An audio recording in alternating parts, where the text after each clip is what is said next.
నంద్యాల జిల్లాలోని నందవరంలో మంత్రి బీసీ జనార్దన్ రెడ్డి ఆధ్వర్యంలో ఘనంగా శ్రీ చౌడేశ్వరి దేవి జ్యోతి ఉత్సవాలు ముగిశాయి. ఈ సందర్భంగా ఉత్సవాలకు వివిధ రాష్ట్రాల నుంచి దాదాపు 80,000 మంది భక్తులు తరలివచ్చారని ఆలయ ఈవో శ్రీనివాసరెడ్డి తెలిపారు. భక్తులకు ఎలాంటి ఇబ్బందులు కలగకుండా చర్యలను తీసుకున్నామన్నారు. అలాగే భక్తుల రద్దీ దృష్ట్యా పలు డిపోల నుండి ప్రత్యేక బస్సులను నడిపారని ఆలయ ఈవో చెప్పారు.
శ్రీ చౌడేశ్వరి మాత దేవస్థానం ముందు ఈరోజు 19వ తారీఖు నుండి ఈ ఉగాది మహోత్సవాలు అత్యంత వైభవంగా నిర్వహించడానికి అన్ని డిపార్ట్మెంట్ల సహాయ సహకారంతో అలాగే మంత్రి బీసీ జనార్దన్ రెడ్డి గారి ఆధ్వర్యంలో మా ట్రస్ట్ బోర్డు సభ్యులు మరియు పాత్రికేయులు అందరి సమస్యలు కూడా ఈ ఉత్సవాలు దిగ్విజయం నిర్వహించేందుకు అన్ని ఏర్పాటు చేయడం జరిగింది.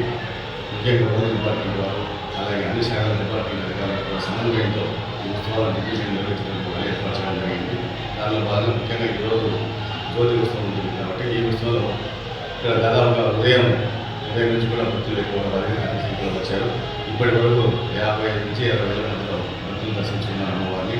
ఇప్పుడు జ్యోతి మహోత్సవం ఉంటుంది. ఈ జ్యోతి మహోత్సవం కార్యక్రమం కూడా ఇంకా ఇక్కడి నుంచి కూడా మా భక్తులు ఎక్కువగా చేరుతుంది కాబట్టి ఇక్కడ భక్తులకు వయసుపడే భక్తులు కూలీలు కానీ అలాగే పైన ఎండాల్స్ శాంతి టెంట్లు కూడా ఎండాల్స్ ఏర్పాటు చేయడం జరిగింది.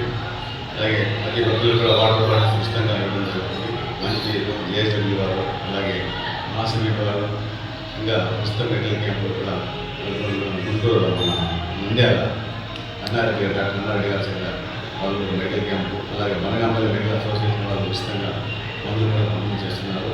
అలాగే పోలీస్ సిబ్బంది ఇక్కడికి వచ్చేటువంటి భక్తులు కూడా ఇబ్బంది కలగకుండా అన్నదానం కార్యక్రమాలు నిర్వహిస్తున్నాము. ప్రతి భక్తులు కూడా ఉచిత ప్రసాదం ఇప్పుడు తెల్లవారుజామున 2 గంటల తెల్లవారుజాము నుంచి కూడా భక్తులకు 3 గంటలతో పాలు కూడా ఇవ్వడం జరుగుతుంది. 8 గంటల నుంచి 9 గంటల ఉంటుంది. తర్వాత ఉచిత ప్రసాదం ఇవ్వడం జరుగుతుంది. అలాగే మొన్న కళ్యాణంలో కూడా కళ్యాణం చేసినటువంటి ప్రతి భక్తులు కూడా ఉచిత లడ్డు జాకెట్ బస్సు అలాగే కళ్యాణ ప్రధానంతో కూడా ప్రతి ఇంటికి ఇక్కడ గ్రామస్థంలో కూడా అక్షంతలు స్వామివారి కళ్యాణ అక్షంతలు కూడా ఇవ్వడం జరిగింది. ఇంకా భక్తులు కూడా ఎక్కువ వచ్చే అవకాశం ఉంది కాబట్టి వాళ్ళందరికీ కూడా ఎలాంటి అవసరం ఏర్పరచడం